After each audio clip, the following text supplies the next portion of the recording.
Protests are being held across France after unions called for a nationwide strike. Major disruptions to transport are expected as many trains and buses have been cancelled. Workers and the government are deadlocked. They're calling for higher wages to counter a growing cost of living crisis. Walkouts at oil depots have also sparked fuel shortages. Let's go straight away to Paris. Natasha Butler is standing by there at the square where protesters are due to gather.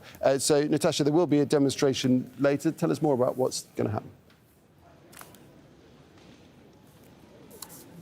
Yes, workers are due to gather here in a few hours to demand better pay, better working conditions. Many of them very worried indeed about how they're going to cope in the coming months because of inflation.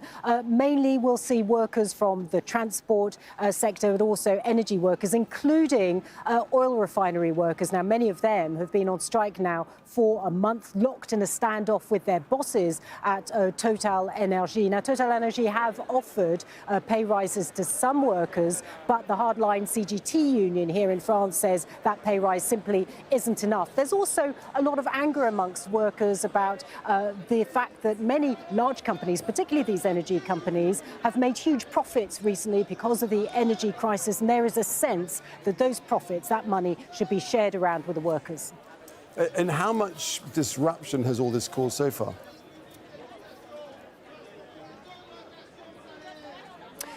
Well, the trade unions had called for a general strike, a nationwide walkout. But look, that has not happened because many sectors simply haven't taken part. We don't have the health sector, education sector, as I said, really mainly transport and energy sectors. Nevertheless, that has caused some disruption for people who are mainly trying to get around because half of the regional train services have been cut and some bus services.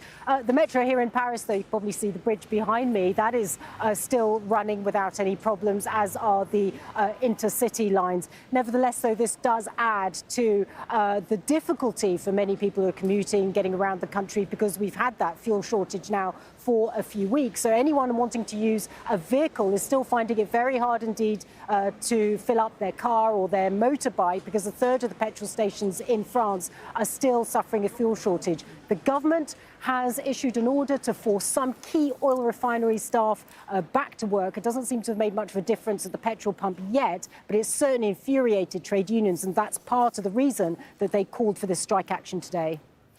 All right, Natasha, thanks for that. Back with you as the day progresses. Natasha Butler there in Paris.